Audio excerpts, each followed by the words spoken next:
vakagadzana rekedza vagadzane. Adonija akatombogadzwa but Solomon akazogara. Saka kune vari kugadzana but kune achaya kuzogara. There is nothing that prophet angel can offer to the children of Zimbabwe as far as the political and economic state of this nation is concerned. Vana makandiwa, vana angel, vana magaya, they have got their interest to protect.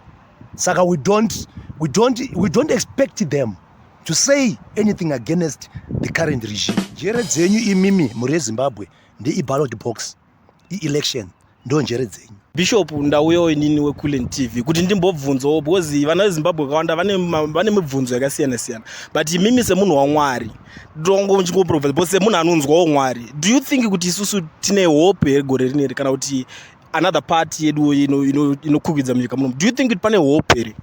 Okay, you are welcome.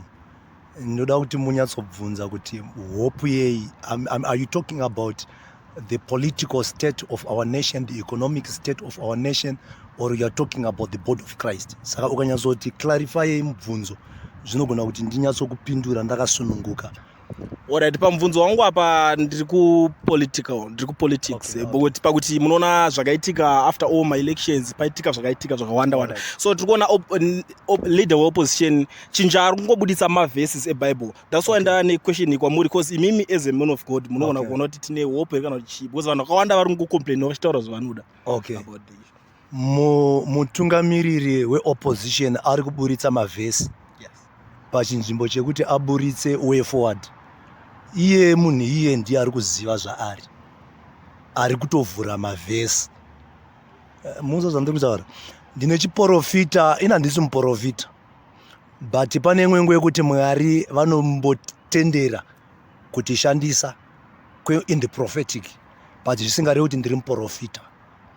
Pane prophecy yandakataura last year, uyezve towards election tikaitaura, and tiri kuramba tichiitaura nekuti akareva chirevo ichi handisini, uye nezvimwe zviprofita zviri kurehwa nevamwe vanhu vaMwari vakaita sana Pastor Tom Tirivangani, vana Ian Love nevamwe vandisingagone kutaura ndikapedza.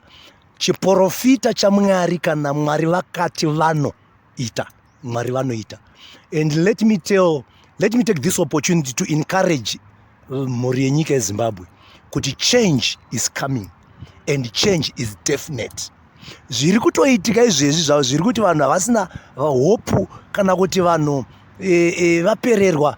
Mwari havatange kana musina kupererwa.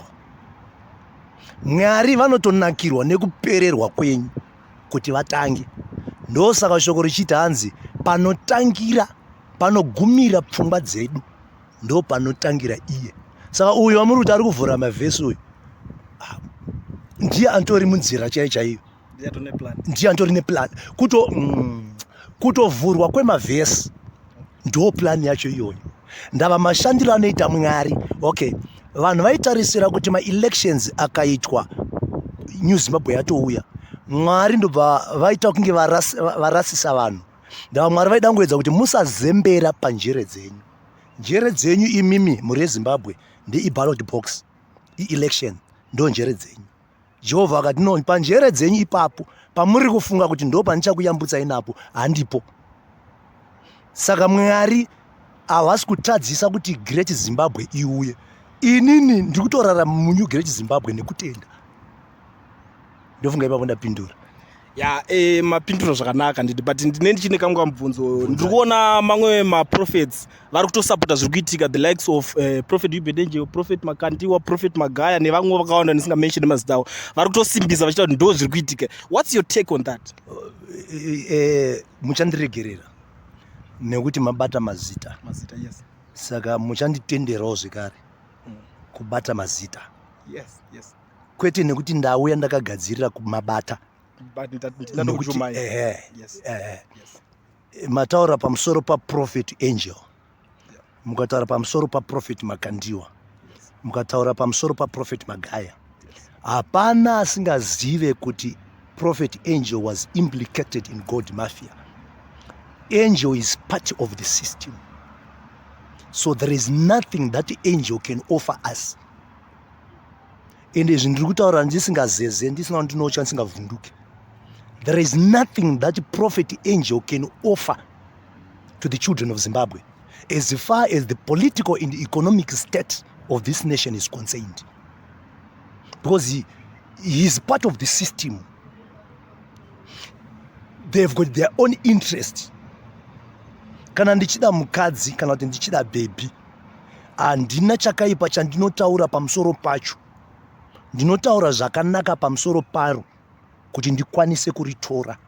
Saka vana angel vane ma-assets, vane ma-properties, vane ma-churches, vane ma-companies that they are trying to protect. Saying anything against Zanu Pf, uri in the position of angels, your life is totally ruined. So they have to sing the song of Zanu Pf. I will talk also about Makandiwa. Ndakambovatsiura vamakandiwa pavakamboita Easter yavakaunza the president and the vice president vachisimudza pamberi nemusangano muchurch ndikati you are making the temple of God a den of robbers. Kana vana ed vada zvekunamata vanouya kuchechi vonamata Mwari zvisina any alignment to their political whatsoever. Saka vana makandiwa, vana angel, vana magaya, they have got their interest to protect. Saka we don't expect them to say anything against the current regime. Okay. Now my last question to you, because muruti kwadza zvenu wisdom. Okay. Isusu taita sei, what's your words kune isusu vana kuti tete chienda kumasangano akaita seiyo sewayo kuti ndikupinda kwa magaya kana kuti kwa UBT nje uskwani koko. Ndamashoko amuda kutipa wese uchienda kuchechi. Yes. Asi ndenji support futi bato ravasiri kuda kusupport. Your political affiliation has got nothing to do with your Christ. I am going there to save Christ. I am not going there for Makandiwa. Makandiwa is not a party of my salvation. Magaya is not a party of your salvation. Angel is not a haatomborina kanse pane chekuita nekuti nedzikinuro kane salvation yako. Your salvation is only attached and aligned to Christ and his blood and the works of Calvary.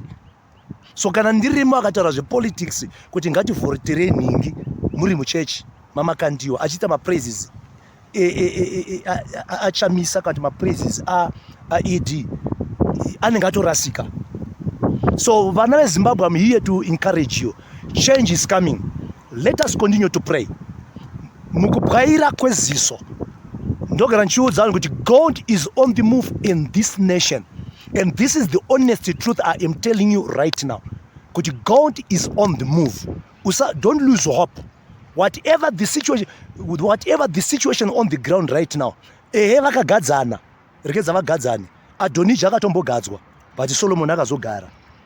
Saka kune vari kugadzana but kune achaya kuzogara.